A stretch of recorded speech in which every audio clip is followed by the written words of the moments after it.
Hello everyone. In this video, we are going to see the basic and very important concept related to epidemiology.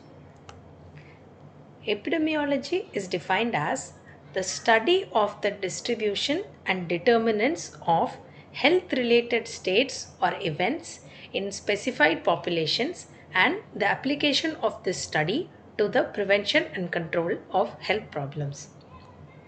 John Snow is the father of epidemiology, and there are three components of epidemiology: disease frequency, which can be measured by using rate ratio proportion, distribution of disease, which explains the pattern of the disease occurring in subgroups of the population in terms of time, place, and person, and determinants of disease.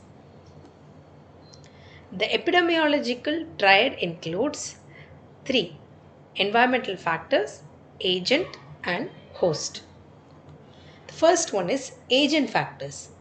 Agent factors is defined as a substance which is living or non living, or a force which is tangible or non tangible, or any excessive presence or relative absence of anything which may initiate or aggravate a disease process. These are called as agent factors. So, agent factors include biological agents, which are living agents of disease like virus, fungi, bacteria, protozoan.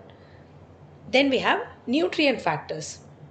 Nutrient factors can be protein, fats, carbohydrates, vitamins, minerals, and water, the deficiency or excess of which may result in any disorder. Then we have physical agent, which includes excessive heat, cold, humidity, pressure, or radiation, which may lead to any illness. Then we have chemical agents, which includes two things: exogenous and endogenous. So, endogenous are some of the chemicals which are produced in the body that may result in any derangement of function. Example: urea, bilirubin, ketones, uric acid, like that. Then we have exogenous chemicals which are outside the human body. They include allergens, heavy metal, fumes, dust, gases, and insecticides that may cause illness to the body. Then we have mechanical agent, which includes any chronic friction or other mechanical forces which results in injuries like crushing, tearing, sprain, dislocation, or even death. Then lastly, we have social agents, which includes poverty, smoking, abuse of drugs, and alcohols. Then we have the host factor. Host is the agent which is receiving the damage caused by the agent factor. So under the host, we have demographic characteristics, which includes demography like age, sex, and ethnicity. Then we have biological characteristics, which includes genetic factors, blood groups, enzymes, cellular constituents of the blood. Then we have social and economical characteristics, which includes socio-economic status, education, occupation, stress, etc. Then we have lastly lifestyle factors, which almost slightly overlaps with the social and economical factors. So these lifestyle factors include living habit, personality trait, physical exercise, and also habits like alcohol, drugs, and smoking. Then we have lastly the environmental factor. So environmental factor is complex. It means that all that is external to the host, whether it is living or non-living, and within which the host is in constant interaction. These are called as environmental factors. So under environmental factor, we have physical environment, biological environment, and psychosocial environment. So physical environment, it is applied to non-living things and physical factors like air, water, soil, housing, climate, geography. Then we have biological environment, which includes environment of the universe of living things which surrounds man, including man himself. That is called biological environment. That is the surrounding people and the surrounding other living organisms. Then we have psychological environment, which includes the factors affecting the personal health, healthcare, and community well-being. So these includes the cultural values, cultural customs, habit, beliefs, attitudes, everything. Then we have the important concept iceberg phenomenon of disease. So in an iceberg, only a part of the iceberg is seen outside, whereas a large component of iceberg is hidden under the sea. So same way, in the iceberg phenomenon of diseases, the one which is seen on the outside is called as the symptomatic disease. That is the part of disease which the physician sees. Whereas the underlying huge part is called as a pre-symptomatic part of the disease which the physician does not see. The same thing, iceberg of dental caries applies to the part of dental caries which is physically visible. Those includes clinically detectable cavities limited to enamel, then including enamel and dentin, then involving pulp. These three stages of dental caries are in the visible part of the iceberg, whereas on the submerged part of the iceberg we have the clinically detectable enamel lesion but with intact surfaces. If the surfaces are intact, remember it is very important, if there is intact surface, then it is below the iceberg. Then apart from that, we have other undetectable lesions like lesion detectable only with any traditional diagnostic aids or subclinical initial lesion which is in the state of progression or regression. So this is the iceberg of dental caries. Then a very important concept, tools of epidemiology. So there are three tools of epidemiology. These include rate, ratio and proportion. Rate. Rate signifies the speed or the frequency of occurrence per unit time. So in rate, the numerator is a part of the denominator. Then we have ratio. Ratio is the relationship of size between two random quantities.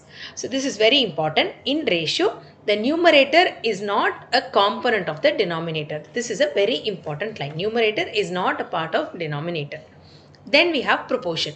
Proportion is also a ratio, but here numerator is always included in the denominator.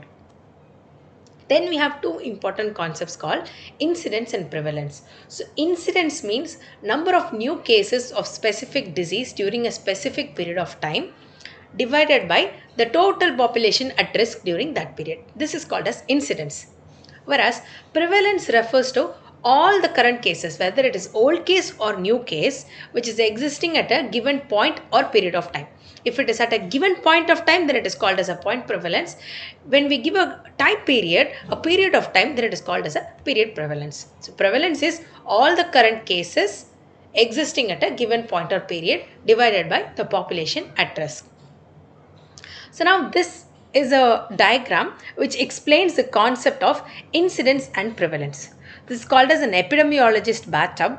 So if you see, every new cases, that is every drop of water which is falling into the bathtub, every drop of water is equivalent to every new cases. So only the drop of water counts as incidence. So they are called as new cases, whereas prevalence holds all the drop of water. So it contains all the old cases as well as new cases. So it is called as prevalence.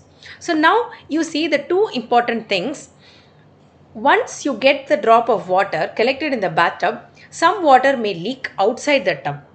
At the same time, some might recover and go up.